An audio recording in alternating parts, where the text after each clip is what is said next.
Okay, I think we're good.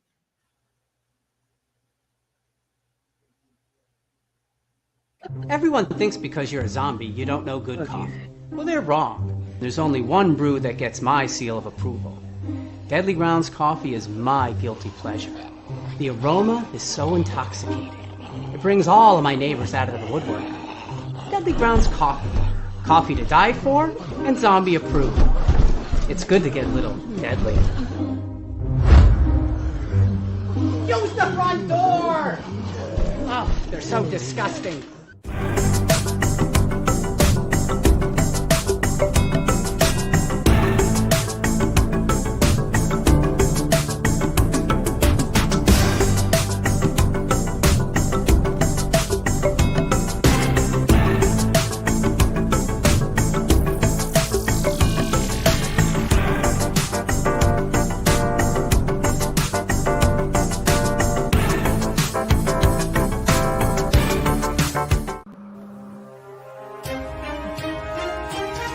The Dorkening and all affiliated shows are not intended for anyone under the age of 18. The following may contain discussions or scenes that have adult situations, graphic violence, nudity, strong sexual content, and graphic language. This show is intended for mature audiences only. Viewer discretion is advised.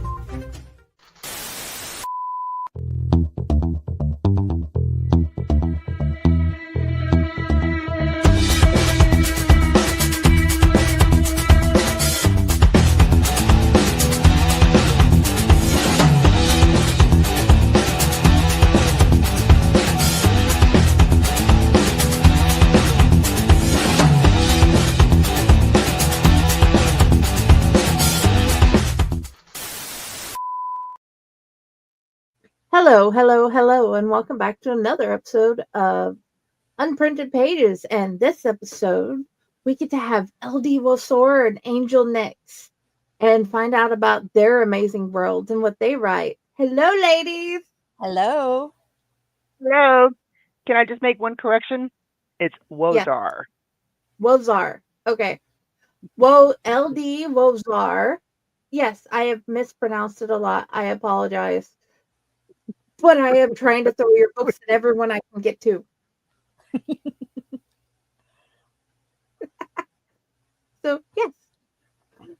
So, welcome back, LD Wazar, and welcome to the show for the first time, Angel Nix. Thank you. Thank you, ladies. And also, Welcome, Miss thank Angel. you for writing and giving us worlds to hide into.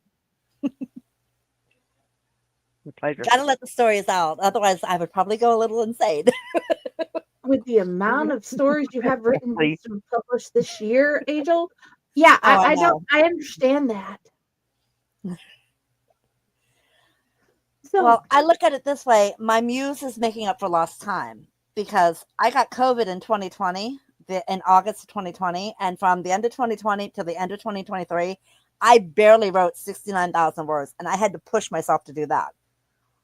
This year I've written over 600,000. Or 2024, I wrote over 600,000. Yeah. I'm like, how did I manage to do that? No, I am confused. Where last year I released my least amount of books I have ever released. And I think I literally only released, 3 books last year? That was it. 3 books. Wow. Hood of Sedna, Coveted Hood, and Dulce V, and that was it. And if I'm missing any, then I don't know. I think that's right. And in all, I've been in That like was it. 4 anthologies or 5 anthologies, and that's about it. So yeah, I probably have written any anthologies. You're always welcome to be in any of our anthologies, ladies. If you want to write something about adventure, you can join us. Any short story. I have actually jumped on the anthology train lately. I have 2 coming out, and 1 in July, or 2 coming out at about the middle of this year that I joined as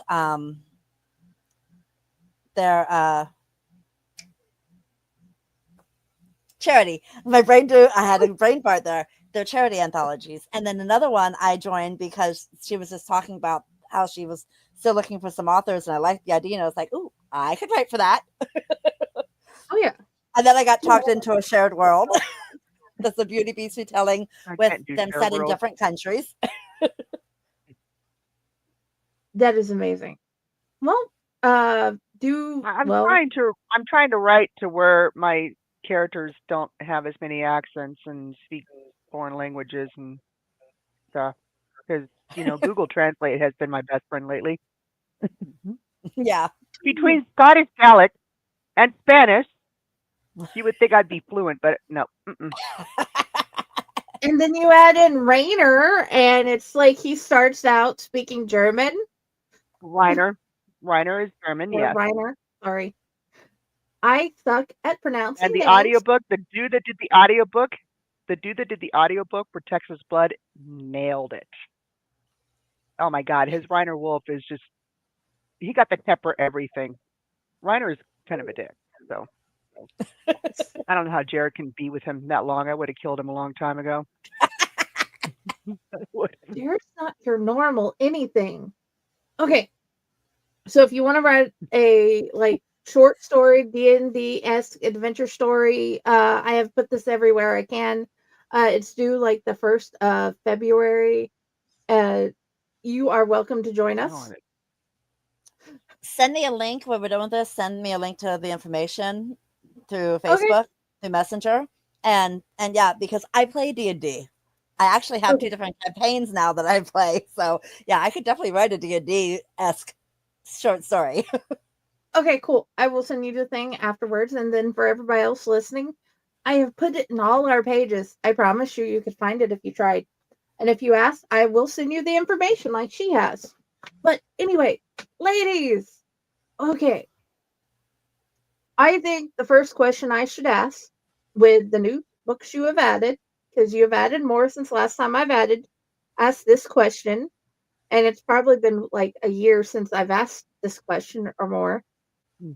For Lori, out of all the characters you have written, and you can count not published yet if you like, but are written and ready to go, what character would you like to have coffee with or any type of drink you prefer and talk with? I would say the one I would like to pick his brain to see if he's actually as dumb as he really is, because he's like super adorable, and that's my boyfriend, Jared Box. But I'd have a beer with him because that's what he would drink, is beer. Sounds about right. What about you, Angel? I would drink a Diet Coke. He would drink beer. Oh man, it's probably a tie between Kane Bordeaux, who is the author of the Blackwater Pard in my Nola Shipper series. He's in the second book. Well, he shows up in all of them, but his book is the second book, Scarlet Roses. Or Maddox, my sexy demon from The Devil's Heir. And I drink whiskey. So we'd be drinking whiskey. That is awesome. Okay. What was your favorite things about writing those characters so far?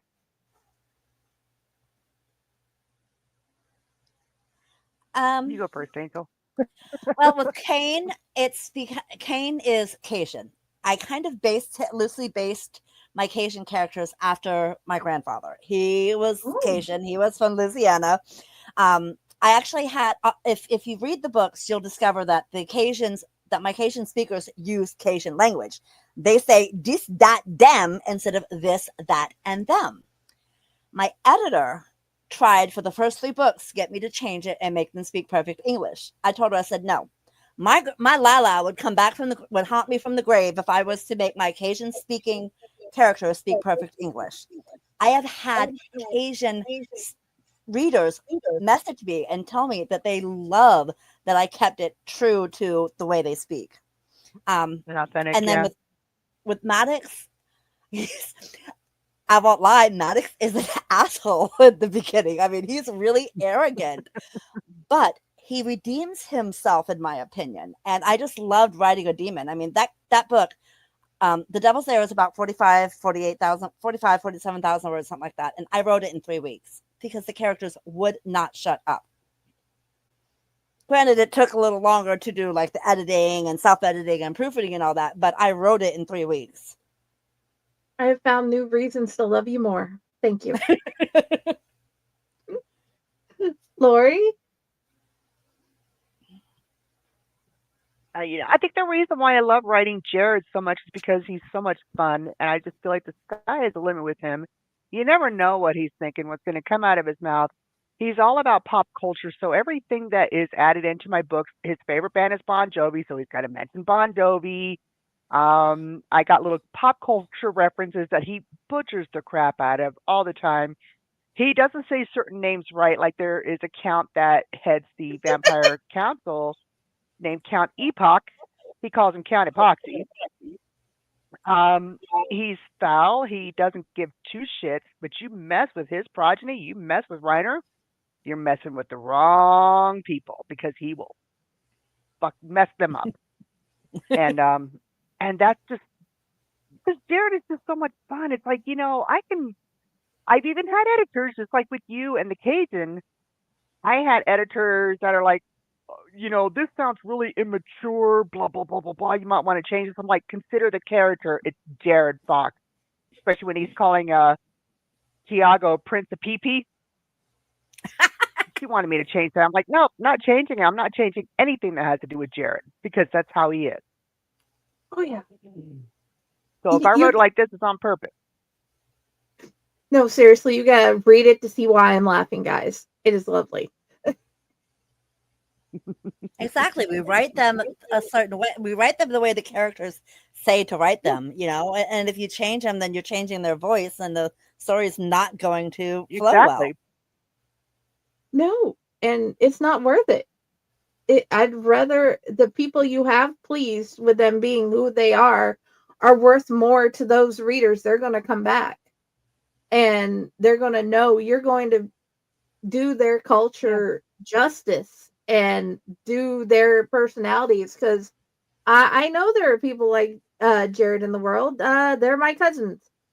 I'm not going to tell you which one, but you know who you are and you're a jerk. But that's beside the point. I don't know if he's ever going to watch this, but never mind. Yes. Ladies, one of the biggest questions I keep finding is what has been the hardest what has been the biggest thing to keep you writing through the hardest times?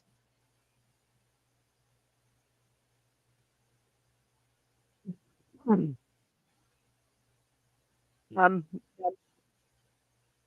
would say definitely last year was my mental health wasn't really at its best. And when you're down to a certain degree, the voices aren't calling out to you. You're not in the mood to write. A lot of the times too, it had to do with my work hours. I mean, I was working during the day. I was working 10-hour shifts. On my days off, I didn't feel like getting on the computer. I think there was just so many issues last year that I just wasn't feeling it. I wasn't in the mood to write. I dropped out of a few shared worlds, and then now because I'm rebranding, all of a sudden it's like the worlds open up and I want to write everything. So I'm like, now I'm ecstatic to get it done, get this duet done. Although it's like I wanted to release that as a whole series, starting with Texas Blood and then the second book and then Dulce V and then Guerrera V. My PA's like, no, let's just keep it as a duet. But I'm like, release all 4 of them now. Okay, whatever. So I'm eager to get Elena's story out there. I'm eager for everybody to meet my new wit. I'm eager to finish Stevie Capo. There's just so many things that could block a writer from being able to write what they really want to. That was mine. Sorry to be a downer. That's okay, but the whole point of it is to let writers know that I say we as writers, because all of us have those points where I just don't even want to try to Yeah. write. I just want to curl in a ball and give up. Oh yeah. So being a downer is okay. What about you, Angel? Honestly, I think what keeps me going, not just because, the characters are just screaming in my head and want their stories written, and I have some that are, they're jostling for attention, but my readers. I used to have a larger reader base, but when I took that basically a 3-year hiatus, I lost a lot of readers. But I still have a few that have stuck with me. And they randomly message me and ask me how I'm doing and ask me how writing's going, and those little Aw. touches are enough to keep me. It's like, you know what? If there's even just one person who still wants to read my books, I'm going to write them for that one person. Yeah, but that's why you've been invited into I want to all give, 3 of our groups Yeah. mhm. because we want And you. I want you to give a shout out to that. If it wasn't for Jenny and if it wasn't for Michael Olson, I probably wouldn't be writing still. Yeah, I've noticed Those that two have there are big actually voices in your given me group. that boost. Oh my gosh, yes, I don't get it. yes, they're I have phenomenal so people. many And groups that I'm in that I'm actually going to have to start weeding through them, and because some of them are groups that people haven't posted in like 3 years, kind of thing. Some of them are dead I, graphics groups and stuff. I've got to weed through and figure out which groups I want to actually stay in, which ones I don't want to stay in. Because I have a bad habit. If someone invites me to their author's group, a invites me to their author's group, I accept the invite, even if I've never read the author before, because I want to support yeah, my fellow authors. But support needs to go both ways. Hence why you're yeah. here, because I want to show you my support. I want to show you your stuff is worth everybody reading. Well, But thank also you. that's why I'm like, here, you want to post your stuff? Post in these 3 books. These 3 groups. These are our main groups, and more people can see you here. And And the you reason why have I write too is, oh, go ahead. I'm sorry. I'm like, you both have full permission to post anything you want in either of those 3 groups. You don't even have to ever ask again. Just Aw, post. thank you. You. What were you going to say, I mean, the Lori? main reason why I write is because you hear Jenny is so passionate about my certain characters, and I love having readers talking about my characters. I know I had a gob of downloads of Dulce V last month. The exposure's there. Yeah, I want more people to become invested in my characters. I'm not in this business to make a lot of money. neither am I. But it'd be nice. Oh, yeah, of I course. love writing. But It's never gonna stop. exactly. I've been writing since I was a teenager. I'm 52 now. I don't think it's ever going to stop. Oh, at this point, I don't care if my stuff gets read. I am published. I can take it, but Yeah. I have reached one of my goals as a parent. I've been published with both my girls now. Aw, And my that's oldest awesome. has been published in 2 anthologies with her art. And Oh, Oh, I've that's nice. awesome. and I'm like the proudest mama ever, but I've reached a goal. I found the perfect group of people, and I appreciate you guys. I appreciate all of them being part of that perfect group. What is the one when you're looking at your stories, is there like a mistake that you always find yourself making as you're writing? Because with me, I keep on like misspelling certain names, and I have to go back and figure out how did I want that to be spelled as to begin with, that sort of thing, or any other mistake. Are there like certain mistakes like that you guys make, or anything you keep finding yourself doing that can be edited out?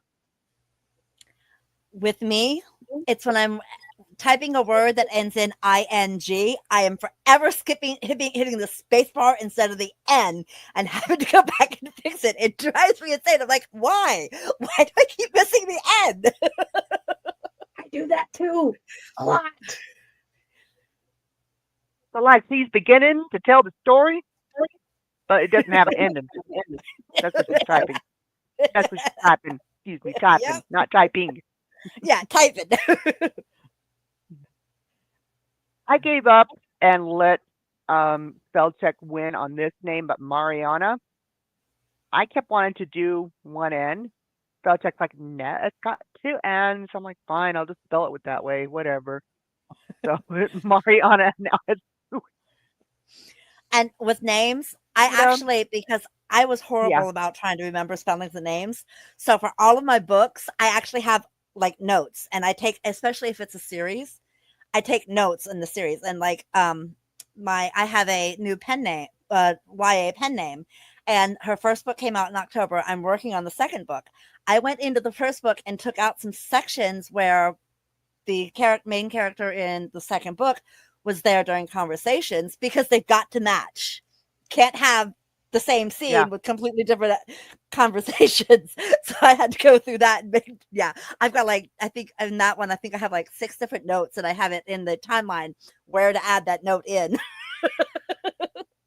Because I'll Now, forget I everything. wish I did that that with my Nola series. I forgot and had to go back through and read every single, all 7 books to get the oh timelines right no. and I really information right. Yeah. I gave up on timelines because I could screw those up royally. But I really wish that Google Docs would catch the little squiggly over the N on Senior and the little thing over the O's, like on Countess Coty and King Bautista Leon. I have to go back. Special characters, special characters. Like, Lori, why do you do this to yourself? Why do you? It's so weird. Why? Why can't you just be That'll normal? be me. That'll be me in the shared world that I just picked up, because my character is a conquistador, because it's set in the 1700s. He was a conquistador, but he's been cursed by a witch because of things that he did, because it's a Beauty and the Beast retelling. Ooh. They're Beauty and Beast retellings, but set in different countries. So you have different beasts. He's a black spotted leopard, or a black spotted jaguar. That's his Okay. beast. I That's what he'll look like. And yeah, I'm going to be doing that, Lori, because his last name has the little accent over one of the letters, and I'm like, why did I do that to myself? Why couldn't I pick one you know, that didn't have a uh, funky last name? I had this amazing villain on Guerrera V. I'm like, why couldn't I make a mention of him in Dulce V? Only because in Dulce V, they were mostly in Texas, not so much in Spain. So now that I'm moving to Spain, there's gonna be this villain is it's hard to describe, but like the onion peeling back those layers. I'm like, this guy gets more incredible with each word I write on him. And I would say, Lori, you have just written your favorite villain of all time. Oh, that's awesome. And everybody will get to read him soon. I can't So wait. I'm like super stoked. Super stoked. I mean, I was just, it's like when you make a new character, or anytime you write your characters and they bring some kind of excitement, you want to write more. And that's how Oh I feel yeah. about Jared Fox. That's how I feel about, this new villain. And then Jared and Belena's interaction with one another. Like, one of my favorite scenes is it's Halloween. He's telling her about this little dance that he and Reiner do under the moonlight. They get naked and stuff, and then they do the nasty. And she's like, "Oh, it just reminded me that I have this documentary on how long paint dries, so I'm going to be watching that instead. But thank you for the invite," or something along those lines. So she'd rather not partake in it. But that's just how she is with Jared. It's like they're like brother and sister, but deep down inside, she's always had a thing for him. So they're cute together. I like cute. Yes, they are. They're my- Where is your favorite place that you've written in your story so far that you want to go see? Mine is New Orleans, although I have been there. I was there in 2005 in July, just a month before Katrina blew through and devastated the city. I haven't been back since, and I would love to go back. Maybe one day I'll get to. It's probably why most of my books are set in New Orleans. I noticed that. You NOLA shifters and stuff? Yeah, a lot of my books are set in New Orleans. Even The Devil's Heir starts out in New Orleans, but ends up in hell. I'm really terrible at writing descriptions of places, but I mean, a lot of my books take place in Washington State only because I was born there. I, was not really raised there because I was a military brat, but I love Washington State. So, I mean, I would love to be able to go up there. And where Sedna took place is on this small island called, it's basically based on Whidbey Island in a town called Coopville. Now, here's one little trivia thing about Coopville. What famous movie about witches was filmed there? Famous movie. Come on, guys. It was filmed in Coopville. I know what you're talking Washington. about, but I'm drawing a blank. It wasn't Practical Magic, was it? Or was it Witches of Eastwick? Yes, no, but That's what I was Magic. thinking. I'm Practical sure. Magic. Okay. I couldn't remember if it was Witches of Eastwick or Practical Magic, but I knew it was one of them. It's Practical Magic, and I remember we used to, when my father was stationed in Whidbey Island, Washington, we would take trips to Coopville and Fort Casey and go see Mount Vernon. We've gone to Mount Baker. I mean, there were so many things I remember doing as a kid in Washington State, and that's why a lot of my books take place there. Like my Bella Ilmo saga, a lot of it takes place in Seattle. Some of it takes place in Santa Barbara only because I was stationed in Vandenberg, and we had gone to Santa Barbara a few times. So it's like I try to write about places I know about. There's one place I really don't write about a lot, though. Vegas. Las Vegas, Nevada. I write a lot of Texas. I don't write anything really Northeast because I know nothing about Northeast. I wrote one book that failed. I mean, failed epically. You do demons well. This chick doesn't do demons well at all. My demon books flop heinously. And Flawed Incubus, when I was under Cerise Rose, took place in Chicago. That's where my husband's from. So I had to represent. But yeah, my demon books did not do well. Flawed Incubus was a huge flop. I mean, I got a lot of reviews on that, but a lot of bad reviews. Sigil Angel, tank. I mean, tankity, tank. I ended up pulling that one because it did so poorly, and I didn't like the book. You pulled it right as I was trying to order a copy because it was up, and I ordered a copy, and then now my order's just in there in hell. I was trying to make literally in hell. Well, there's better books that you can find. Come on, trust me. Yeah, I can recommend better ones that you could read. But one of my favorite books I love that it's like, oh my gosh, this book is about 4 or 5 years old now. But one that is just to me a treasure that I really want to finish writing, this, series, Little 15. I have that and have not had the chance to start reading it yet. It's kind of in my list. I've got like over 2,000 books that I still need to read.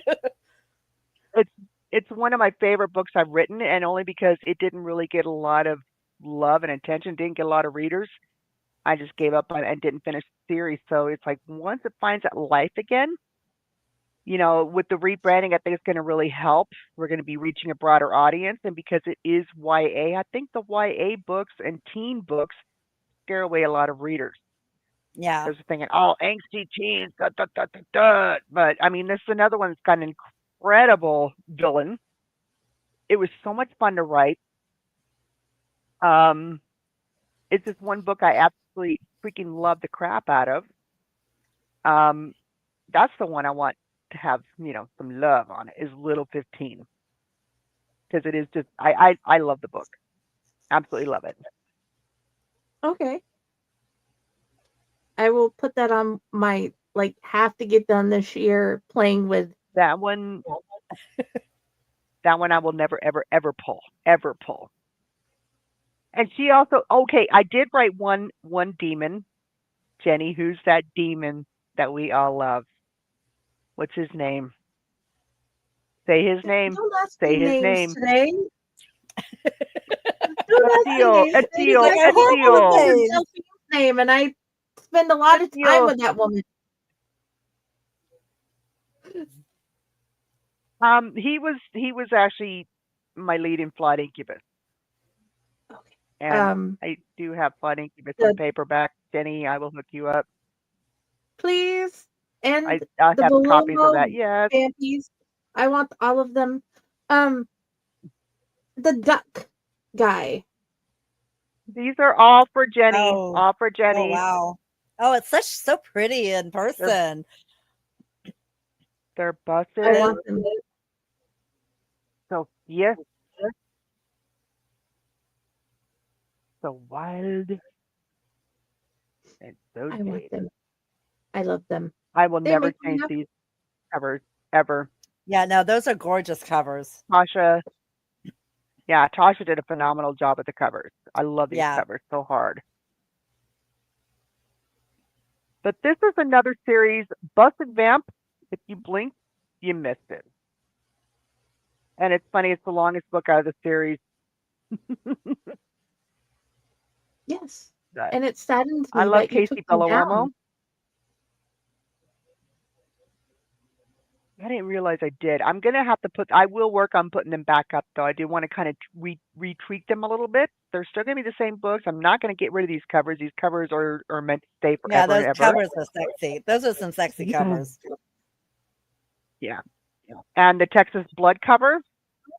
When I released the Dulce V and Guerrera V as a one whole book, it's going to be Caliente Queen, and I'm going to use the original cover that I had made, which matches Texas Blood, which matches the Bellawomo series. But yeah, Neat. these ones I have set aside for my special girl, Jenny. Yay! Jenny. I can't wait to hold them. I like holding books. They make me happy. Because whenever we get paid this next time, I'm gonna get my first Angel Next book I can hold. So that's I gonna be do. good. Are you talking about paperback or Paperback. Yeah, she's talking about paperback. if you want, I could give you a list of the ones that I have on hand, and you can purchase it directly from me instead of paying Amazon, and then you get it signed. I will happily do that. Because I do You have the because one with the cupcake when on I the was living cover? in Connecticut, huh? You have the one with the cupcake on the cover? I do not, but I just got that one set up so I can order it. Okay. Yeah, I can order Karmic Cream. I just got the paperback file and set it up, and it just went live yesterday. So, but that's a pretty cover too. Another one to add to the Jenny pile. This is by Amanda Shepard, and her covers are beautiful too. Yeah. I can't wait to hug them. Dante saw mommy hugging books, so we got him new Spider-Man books. So he just laid there and hugged his Spider-Man book. Oh, that is so pretty. And this one, just like with Dulce V, has the beautiful art in it too. I mean, this was one book I actually really loved, but you know, I don't. So yeah, I'm going to add the that onto plan the is Jenny pile. to read you guys, continue reading your stories as I have time because I have to do the fake core things and my pleasure reads and all that good junk, which you guys are on the pleasure reads pile because of course. And I'm just going to throw random quotes that I like and graphics at you too. And if you like them, keep them and use them. But dude, there's like a long list her of questions. Graphics are awesome. Love them. Trying not to like go because normally I try to keep the show under a certain time. But okay, guys, we need to take a 3-minute break for the sponsors, and we shall be right back. Okay.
Greetings and shabebans. We are the Retro Reductibus Cephala Podcast, a long-form bi-weekly show that celebrates all the things that made growing up awesome. Yeah, that sounds good, but I don't know what all those words mean. I think what Parasite Steve's trying to say is that on Retro Reductibus, we explore a range of retro goodness, from toys, video games, and movies, to cartoons, and even snacks and school lunches. Oh. And we do it all with a positive spin, a slew of killer guests, and some very adult language. And you know what else is cool? No. This crazy show is part of the Door King Podcast Network with new episodes every Tentacle Tuesday. What's that? And if waiting 2 weeks for a new episode gives you a sad, know that we drop bonus episodes all the time, like the off-format Crow's Nest and an interview series we call The Brig.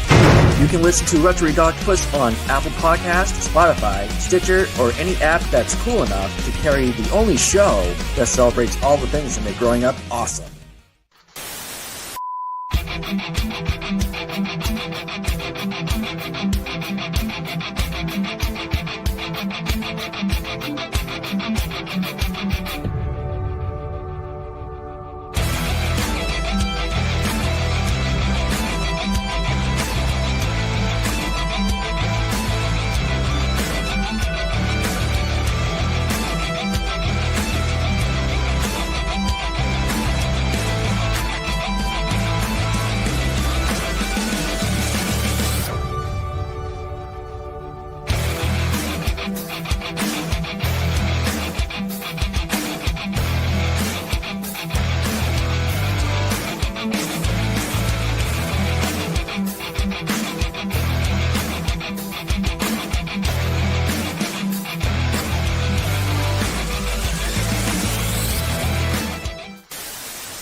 Hello and welcome back, guys. A visitor. Hockey.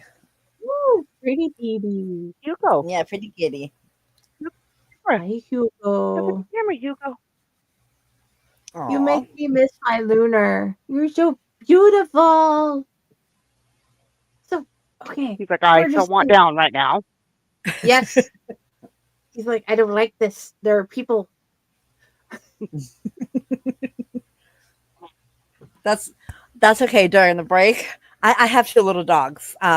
One was laying over here next to me asleep, and he jumped and yelped. I was like, "Oh my gosh, he must have had a bad dream because nobody touched him." But he just he freaked out. I was like, "Oh, poor baby had a bad dream." Now he's back to sleeping underneath the blanket again, so I guess he's okay. Oh, That's good. yeah, he's taking off. He's like, he doesn't like to be picked up. I'm surprised you let me hold him that long.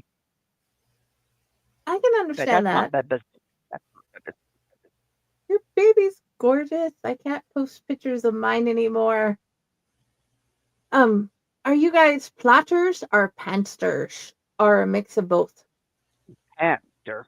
I'm a panther. I'm pretty much a pantser. I mean, I might take make loose notes about what I think the story, the general story idea, and like the character names, but beyond that, nope.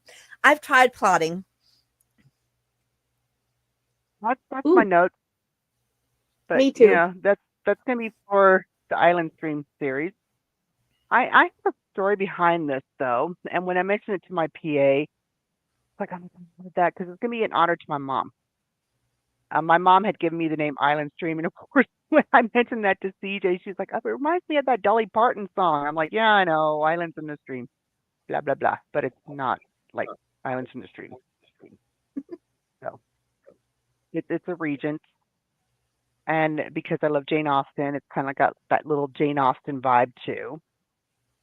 That's So going to be so much fun. that's probably why I make my women the way they are, is because I can't write weak women. I can't unless they are meant to be weak. I think because I'm not weak.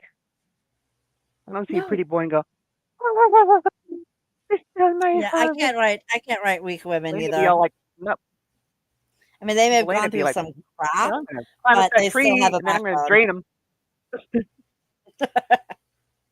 They have to have a backbone. I just, women should not be weak. Agreed.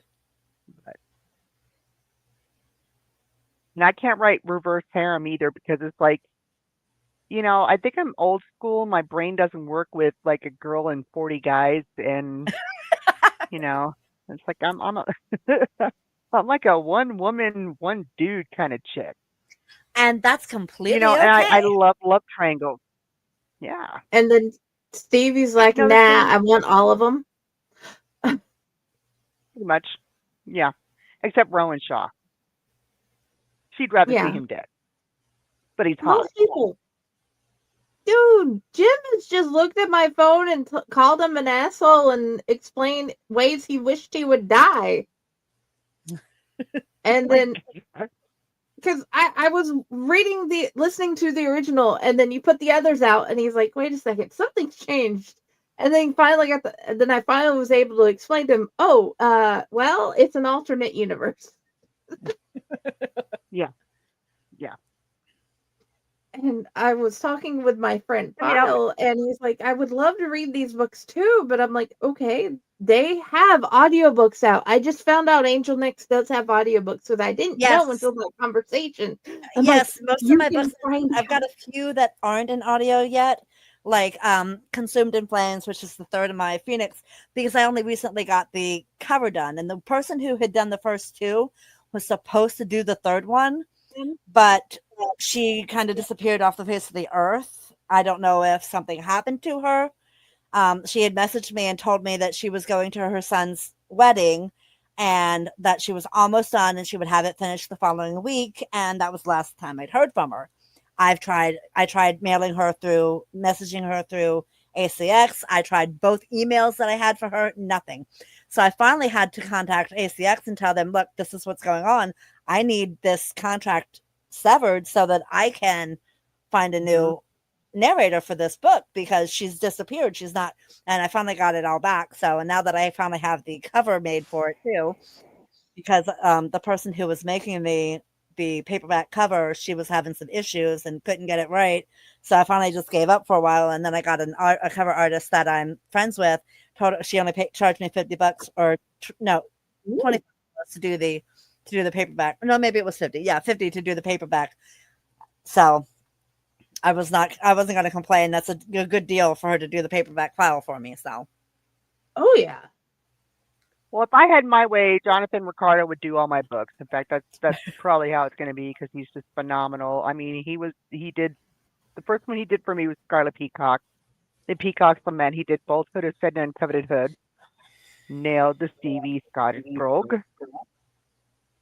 And now it's like he's backlisted, so I have to wait to have the be done by him. Because all of a sudden it's like, when you find a good narrator and all of a sudden they're getting work left and right. yeah. Like, oh, dang it.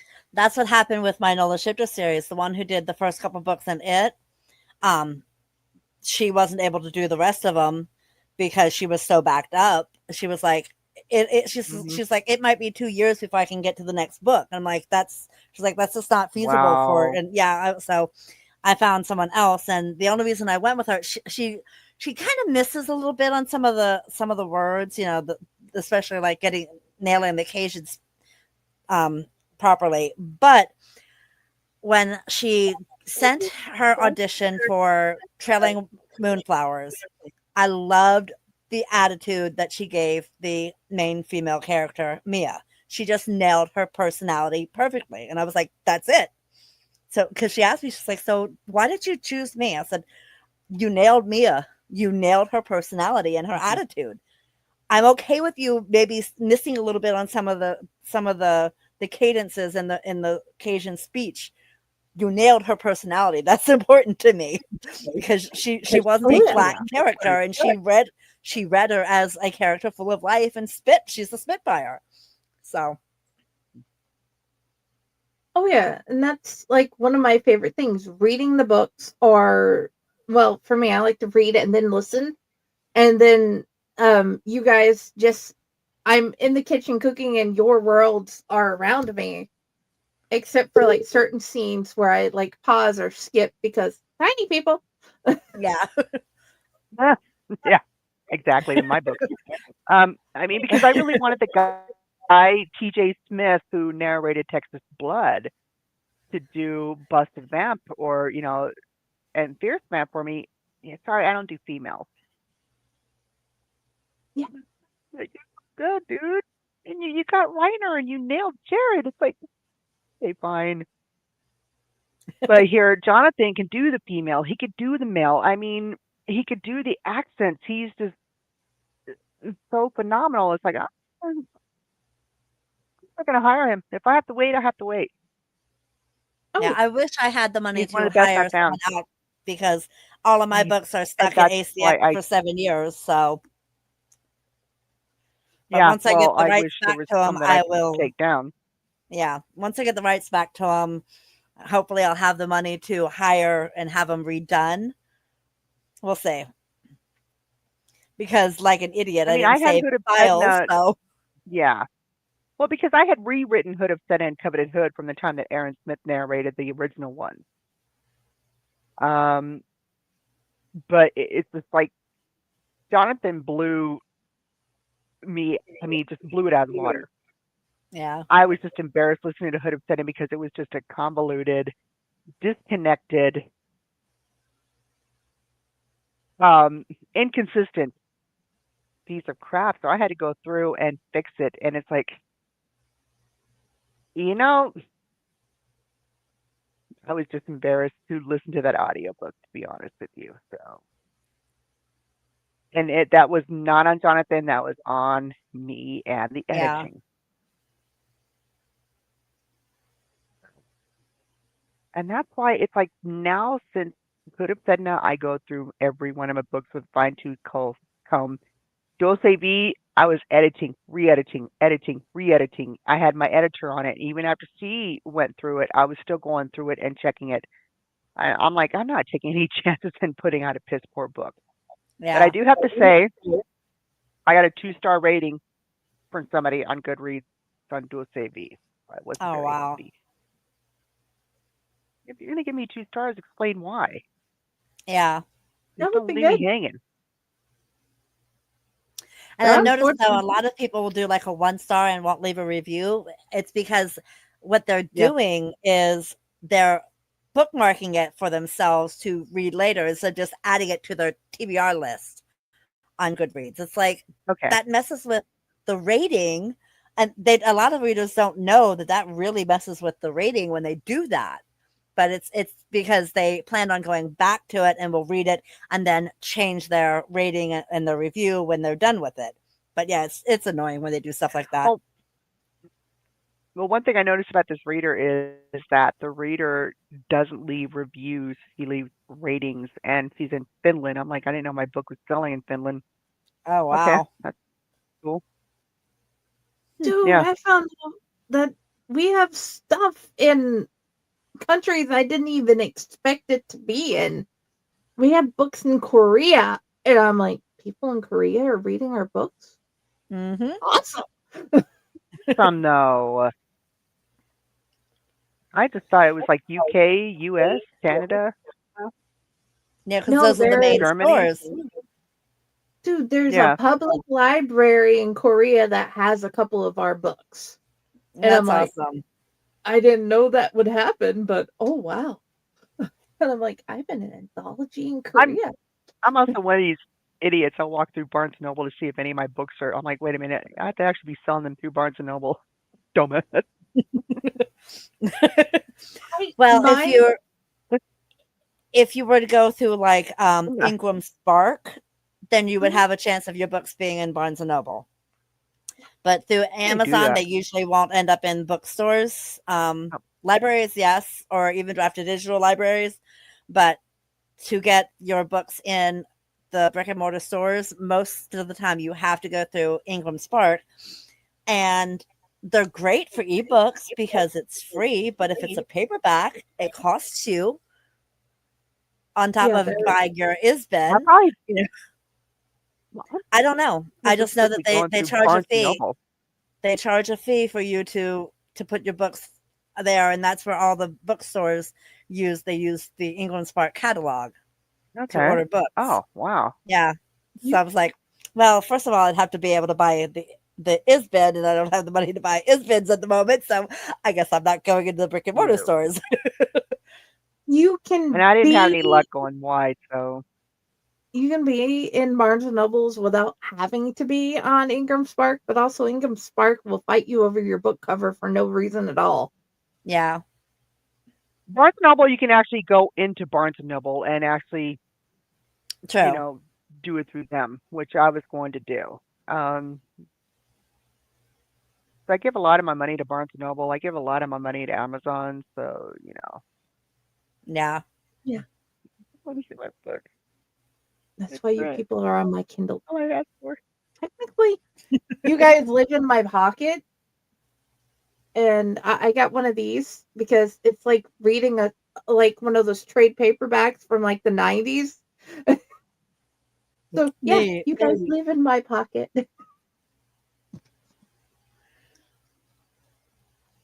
Admittedly, though, I order more vinyls than I do paperbacks.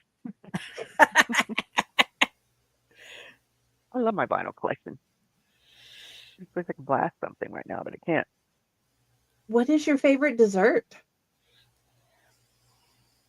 Cheesecake. Any kind of cheesecake.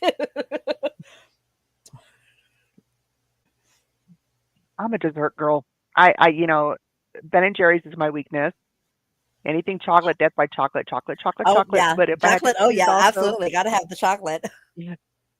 I'm an apple pie fanatic too. Love apple pie, apple cobbler, anything fruit pies, period. So I just like dessert. That's the only thing I don't like. I don't like custards. I do not like flan. Okay. What is your beverage of choice? Diet Coke. Depends on the time of day. Coffee. I drink a lot of coffee. Depends on the time of day. Earlier in the day, of course, I drink coffee, but I can only have decaf, which sucks, but oh well, at least it's still coffee. And then I used to just drink water, plain water, but then I started buying the zero sugar flavor packets. And I call them my flavor roulette because I put them in put a bunch of different ones in the box, and I'll just grab in there and pull out one. So I never know what I'm gonna have to drink. But I have to have my Arizona green tea every day. I buy a 12-pack. As soon as it's gone, I get another 12-pack. I gotta have one of these every night. So this is probably this is an addiction, I think. I don't blame you. I get the pomegranate green tea and then I make that and drink that. Oh wow. I love pomegranate.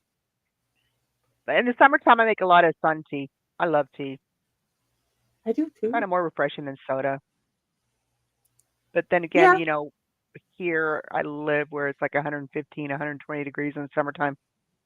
Yeah. And not just in the summertime, you get that in September too. Yeah. Technically, in September, but it's fall. been chilly. It's been chilly here. I think this morning when I went outside to have a mug, it was like 41 degrees outside. Oh wow, So that is chilly for Nevada. Mm-hmm. That's definitely chilly for Vegas. We're for Vegas. Reno, they get snow and stuff up there. Oh yeah, Reno is because there's higher elevation, but for Vegas, that's definitely chilly. Yeah. Mm-hmm. Where's your favorite place to write? Right here. I usually, as a matter of fact, I write on my phone all the time, and I'm usually sitting out in the living room because I don't want to seem antisocial. But it's so funny because my situation is odd. I was going to be homeless. I'm in the process of divorcing my ex. We've been separated for years, but he and my mother-in-law was like, I'm not letting you be on the streets in Connecticut. No, come on down here. We'll figure something out. So, but usually she's on her phone. We'll have something on TV. She's on her phone. He's on his phone, and I'm writing. So it's like I don't even zone out. Yeah, but we're still not technically antisocial because we're all in the same room. Yeah, but it's hilarious. I'll multitask. So, see what you'll see here is that's my office. Those are monitors. Mm-hmm. There you go. So during the days that I work or the nights, I'll be multitasking, got my laptop over here, and if I'm doing portals or whatever, or I can take a couple minutes, I got to write this chapter. or I'll make covers, or I multitask. So I write when I'm at work, depending on the workload, how busy it is, how slow it was. Like last night, we had no work. We're sitting there, we're waiting for calls to come through. So I'm like, look, it's a perfect opportunity to get some writing in. That doesn't happen all the time. On my days off, it's like I don't want to turn on my laptop. I don't want to do anything. I just want to binge watch whatever my show of the week, which right now is Vampire Diaries again. I've never actually watched that. I think I've watched maybe 3 episodes of that. I've watched the originals, but I've never watched the Vampire. I'm like, I should probably watch the Vampire Diaries one of these days. I never watched the originals, and I love Klaus and Elijah, so I need to watch that one for sure. Yeah, I love I the actually did originals. watch I've actually watched that multiple times. I actually watched a really, really good movie yesterday called Late Night with the Devil. If you guys get a chance, so it takes place in the 70s. He's almost like he's competing with Johnny Carson. And he has this doctor and this young lady who's possessed by the devil on the show. And the movie, it's like a real slow burn. And you're just building up to that moment. And like the last half an hour or so, everything gets just crazy. And the movie was really good. So if you guys get a chance, watch Late Night with the Devil. I have to check it out. It's on Hulu, I think. Yeah. Oh, it's awesome. a new movie. So it's like some of my favorite movies last year were just like the Oogie Boogie kind of like horror movies. Wicked was my favorite movie ever last year. But The Substance, phenomenal. Nosferatu, phenomenal. So it's like a lot of the movies that I watched last year were not like big blockbusters that were my favorites, but the new Nosferatu, holy cow, beautiful movie. And me being a fan of vampires, I wasn't going to pass this one up. Yeah, my mother-in-law and I want to go see that. We had considered going this past weekend, but too many things came up and we weren't able to.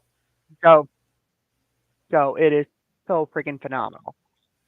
But The Substance will surprise you. And I actually just watched it out of curiosity because I had heard and read so much about Demi Moore's performance in it. But that movie was just like, it was glued. I couldn't pause it. I couldn't stop watching it. It was so damn good. So. Why have they made it so hard to find a picture of her in just the outfit? I looked on so many different places. I could not just find the picture you wanted. That's right. I could not find that leather outfit she was wearing. All I was able to find was the screenshot that I took when I was watching the movie of her shoes. Yeah. Peter. Could not find that leather outfit that Margaret Qualley wore on The Substance. Because I was like, oh my God, I so picture Elena wearing this. That would be amazing. That little mama, instead of wearing like some kind of ball gown during her coronation, she's going to be wearing black leather and stilettos. This is a badass vampire. Hi. Oh, thank you, sir. Say hi to everybody, Peter. He said hi, everybody. That's my son. Peter is awesome. The last interview, he sat down Peter. and joined us. Oh, he actually did. Come here, Peter. Jenny remembers you. Come here. Show them your epic beard. That is my awesome. son. Mine He's not going to be here much longer, though. He's moving out? He is actually going to be moving to San Antonio with my youngest son, his twin brother. Okay. So, may he have all the blessings. It's me. He will. He's going to love San Antonio.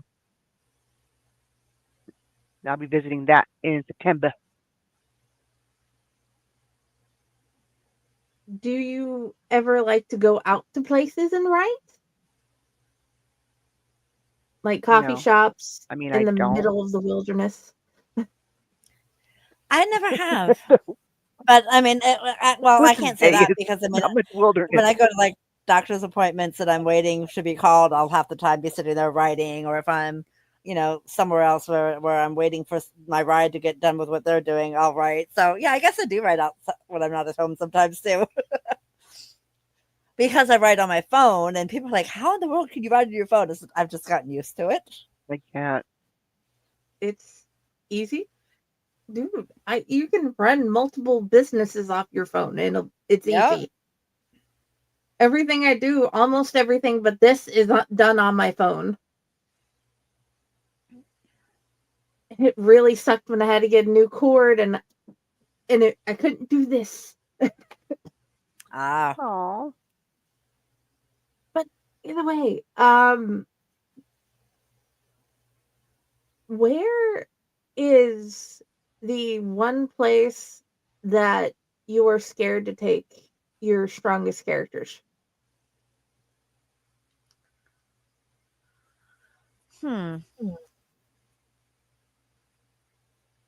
That's a good question. Same. I don't ask normal. I'm so tired of the interviews with the same questions over and over. Since I haven't had an interview with you before, Angel, I'm throwing some of the normal questions Oh yeah, in. no, that's But fine. I don't want to ask those questions that every other interview has asked you. Yeah. Well, actually, I have my Twisted Fate series. I just finished writing the third book. It comes out in March, and that ends the trilogy for the first main character, Ariana. It's her story. The other 3 books are the fourth book is her sister's story. The 5th book is an associate's story, and then the last book is her great grandfather's story. He's a demon. That one, I'm kind of scared to write that because he's going to end up in the Fae realm where he finds his mate. And I'm kind of scared to write it because I'm hoping I get it right.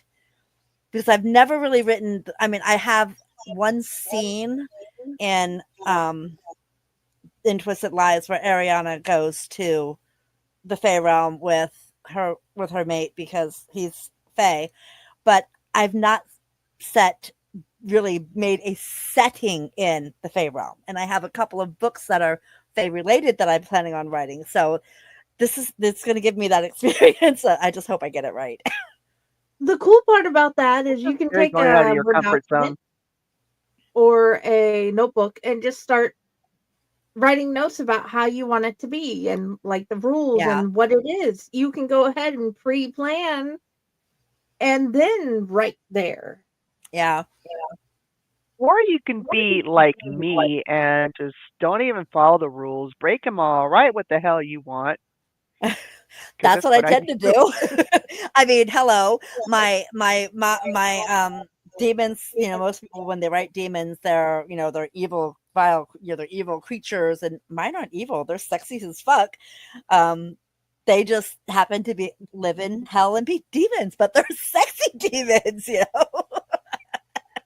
Whereas the only one I've written so far, because it was the one from my nightmare, he was evil and he killed both of them. So yeah. I think the scariest thing I did as a writer, and it was like in one of my earlier books called Frayed Wings, when I had the villain kill an 8-year-old child. Oh wow. It was just how she was. She was mentally completely unhinged. And it was her way of getting back at the hero, Kit Weston. And I remember my mom read, she goes, "Why did you kill Skylar?" I'm like, "Mom, it was to push the book forward." I said, "Because you have to consider the villain. There's certain things you don't want to cross boundaries." And I'm sure people probably read it going, "Oh my gosh, she totally hates kids. That's why she killed this kid in the book." I love kids. I'm a grandmother. Okay? I love kids. Love my own kids, not other people's kids.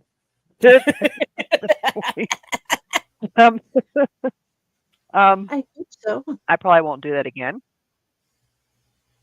because it took a lot out of me to write that chapter, but it was just something that needed to get done because that's how the villain was. She was basically, her mind was just not there by the time Frayed Wings rolled around. And what's really, really cool, and I don't know, did you listen to Crooked Halo and White Angel? Jenny, Not yet, but I have them did you listen to those available. audiobooks? They're here. I Get the don't ones have them with yet. I Justin keep Mills. listening to Stevie.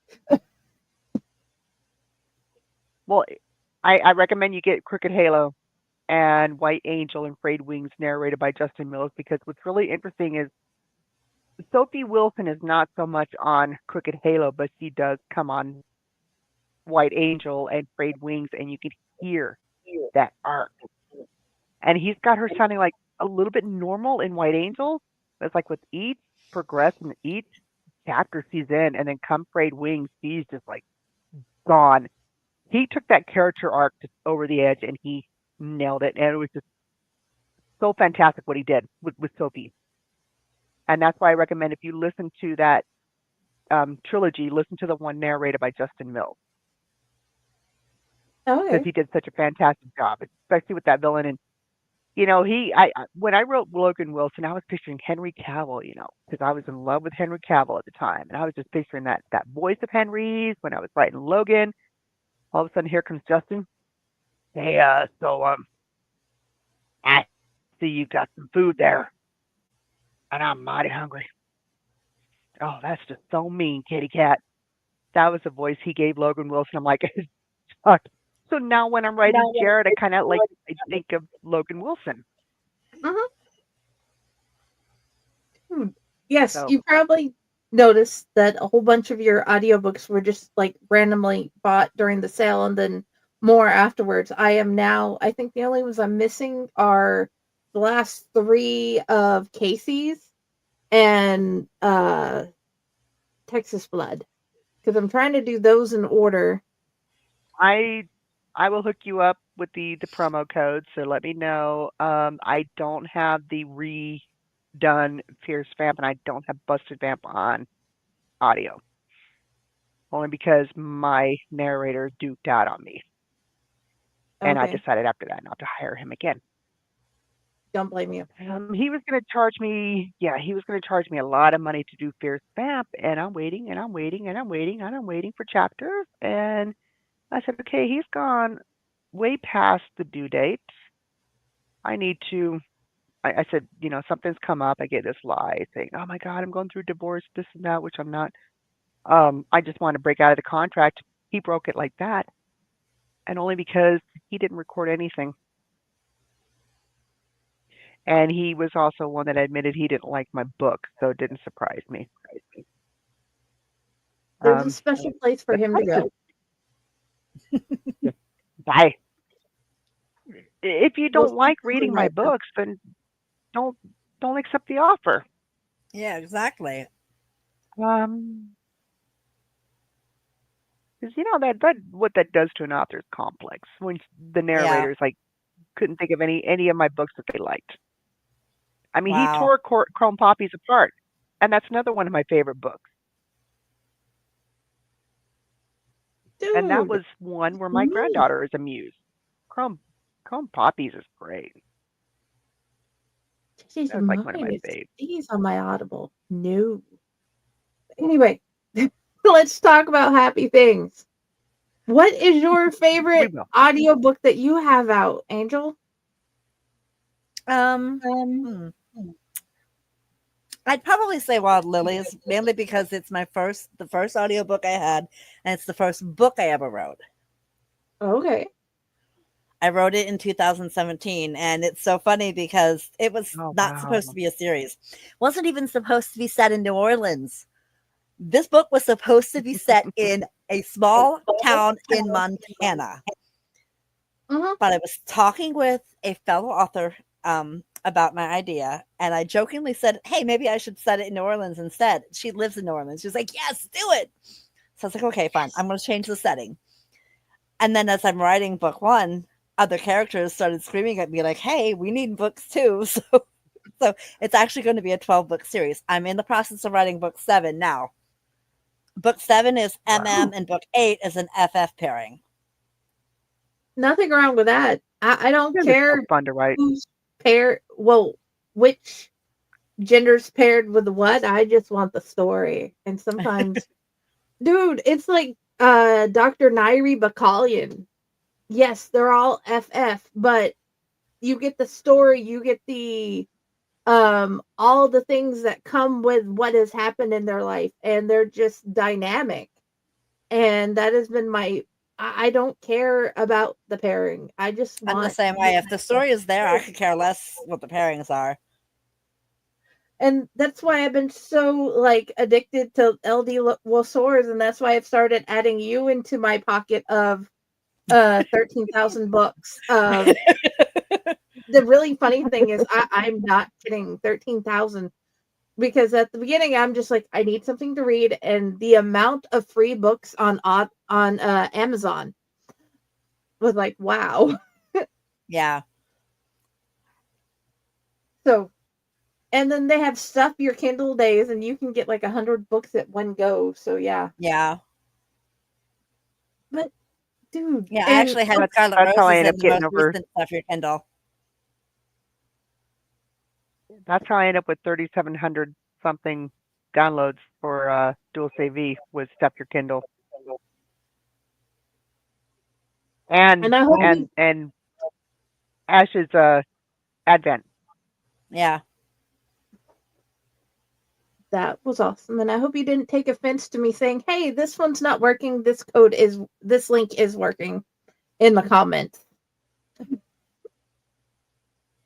I think Me it or was Oh, Angel? yeah, no, Angel. I didn't realize that the link was broken, so I'm glad that you commented on it. And my dyslexic gentleman say thank you for making audiobooks. They're dyslexic, ADHD, and autistic, so audio makes everything work a whole lot easier.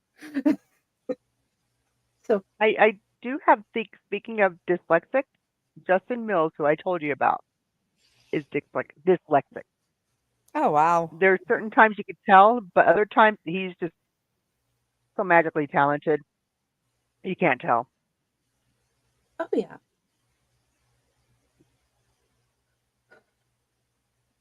What is there a lesson that you didn't realize that you've added in your books, like a life lesson that one of the characters have went through that you want others to see and learn from?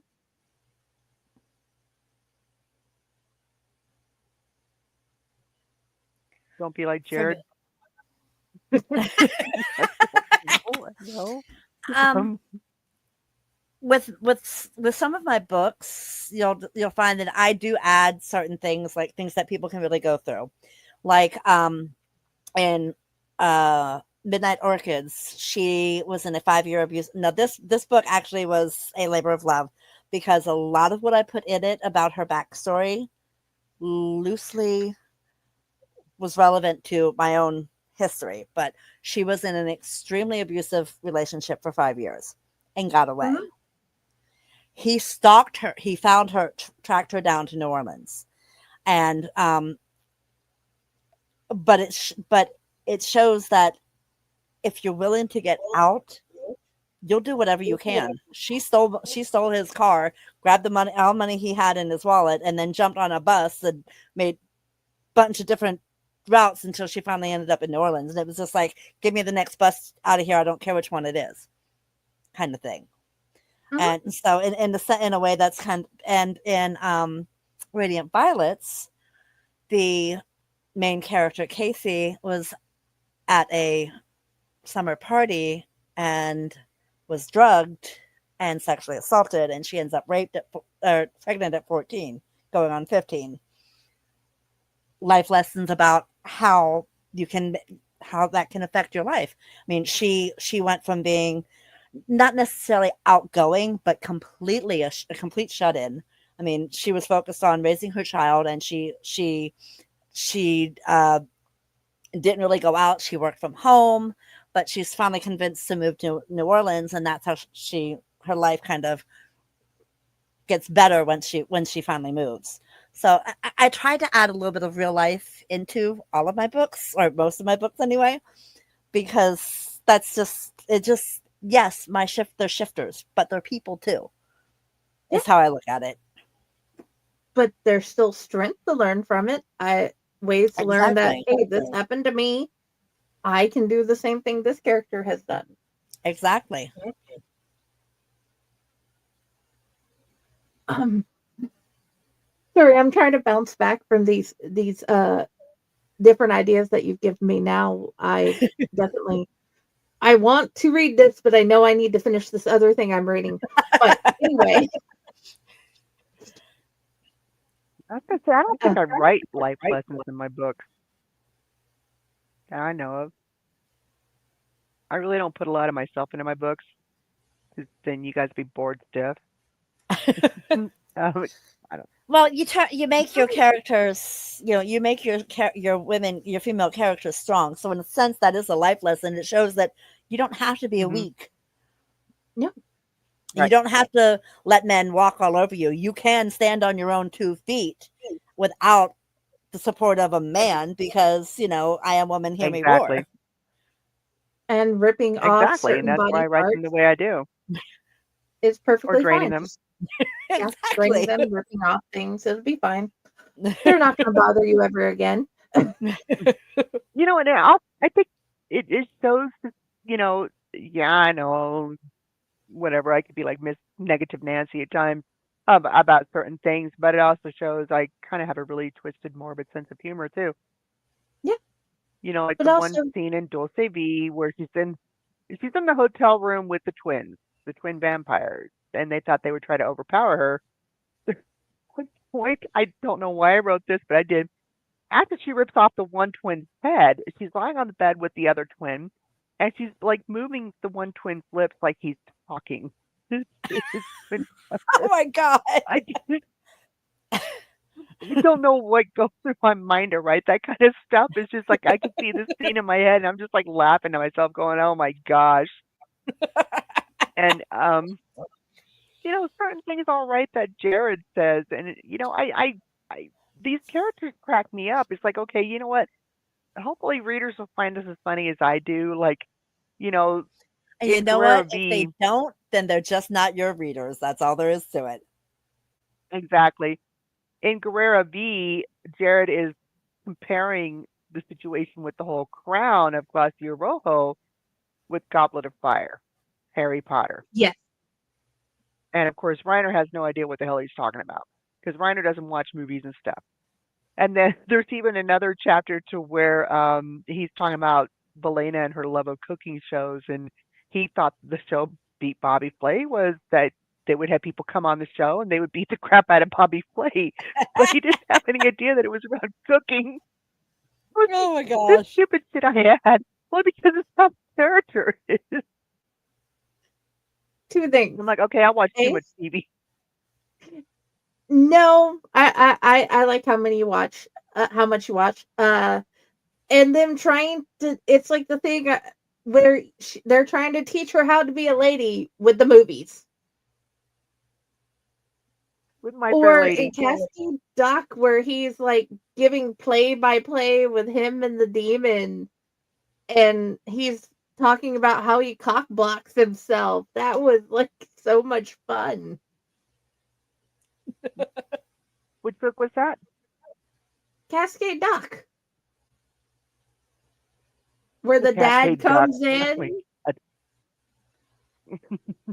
Okay, it's not your favorite, but there are parts of that book that I absolutely positively love, and I'm not going to say no. I'm not going to say I don't love. So we're just going to agree My that favorite part was the botched up robbery in Cascade Duck. But one person actually reviewed it saying, "Oh my God, you shouldn't have all these names that are like so, similar sounding." Like I had Armand. I'm like, oops, my bad. And her name was Andy. But I couldn't tell you anything about what happened in that book. I just remember the head in the box. I just remember that. I yes, remember the non-consensual. Yeah, it was a gruesome book, yeah, and it took me three. parts I that were broke bad, that one in 2 or 3 weeks. parts that were hilarious.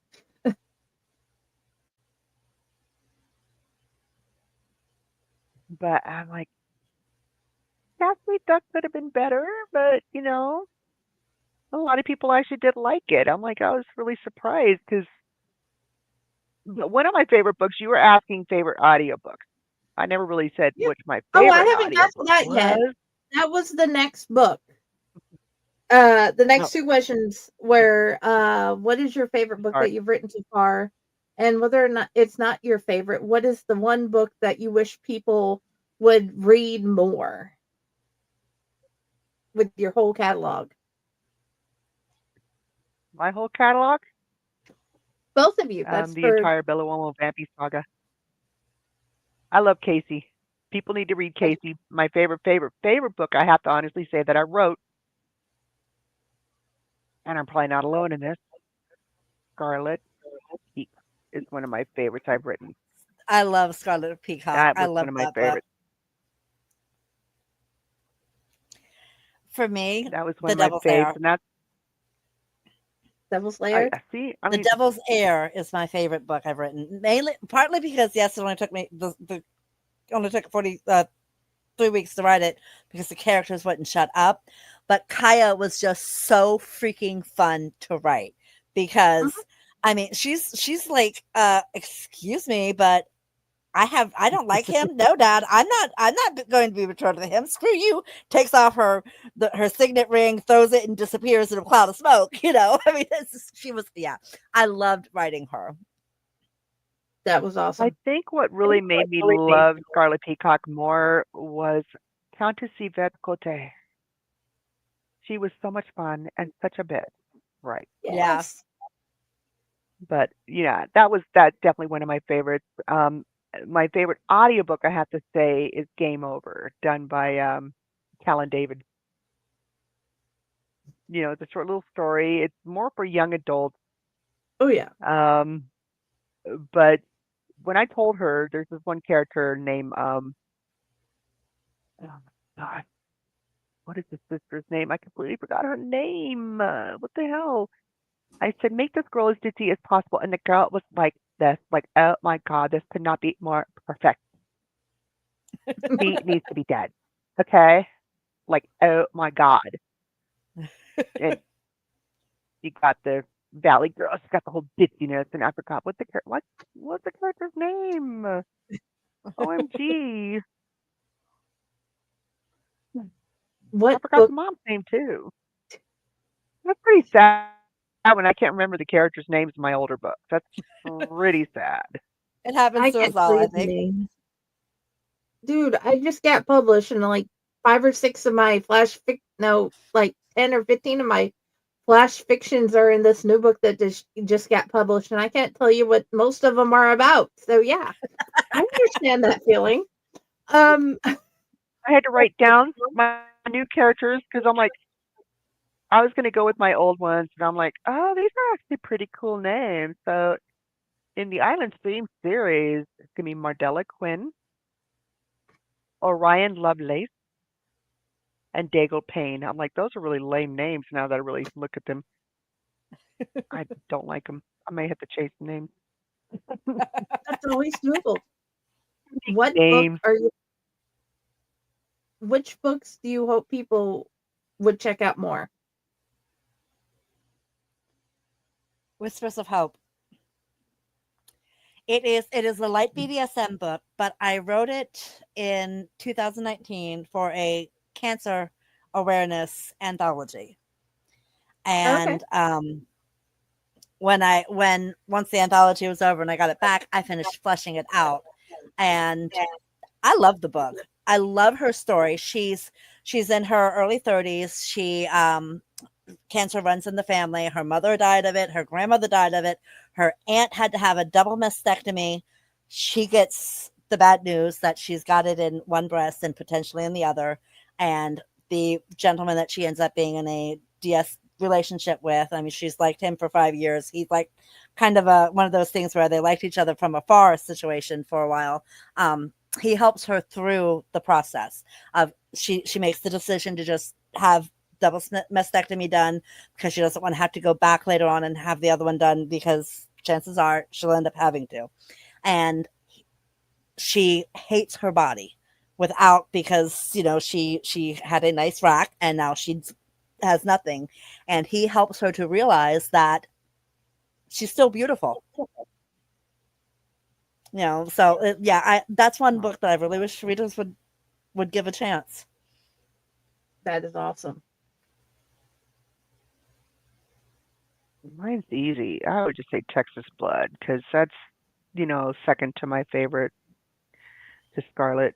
I wrote Texas Blood for an anthology, and after the anthology was done, I, fleshed it out like what you did with yours, Angel, and it's like I, every time I hear the audiobook or I read the book or just the book makes me chuckle. And this was actually the first introduction to Jared Bach, and I don't know, I love Texas Blood. And it was also actually my first MM and only MM right now that I had written, which I thought was going to be a challenge, but it was actually kind of a fun book to write. I just had That to is have awesome. some help with the certain scenes 'cause I don't Yeah. like those. Okay, ladies. We are nearing the end of the show. I've got 4 more questions. They're Okay. really easy to answer. Where is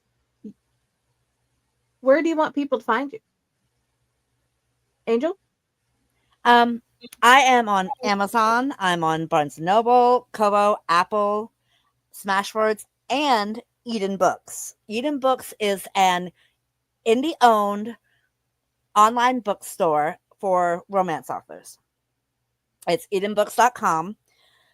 You can find a lot of the taboo authors who have been banned from all the other platforms. That's where they've ended up, is Eden Books, because Robin Crawford is amazing.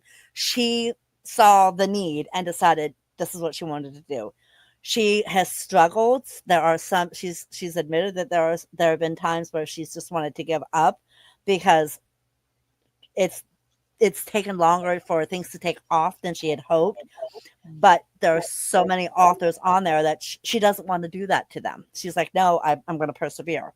And I just got all of my books uploaded to them. I kept saying, I'm going to do it. I'm going to do it. Well, I finally got them all done. So I'm kind of everywhere.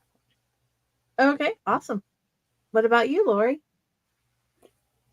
I'm Amazon exclusive right now. I am working on rebranding, so I will have the website up soon, very, very soon. My newsletter should be going out very, very soon. So as soon as I get the green light on both of those, I will be sharing links with everybody. But Okay. but I'm Amazon exclusive right now, and Audible.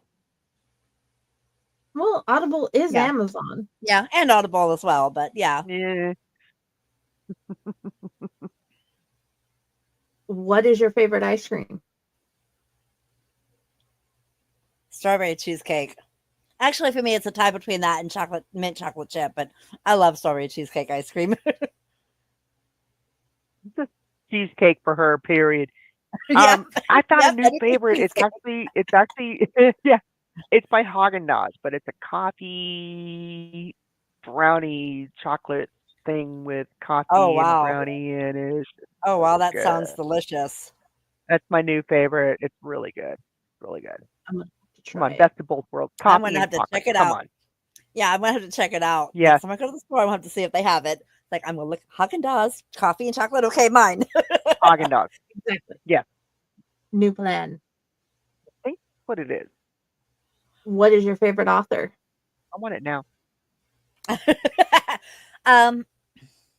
Patricia Briggs is probably at the top of my list for one reason. I used to write fan fiction for years, and then I stopped writing. I lost the desire to write anything. I had no creativity whatsoever.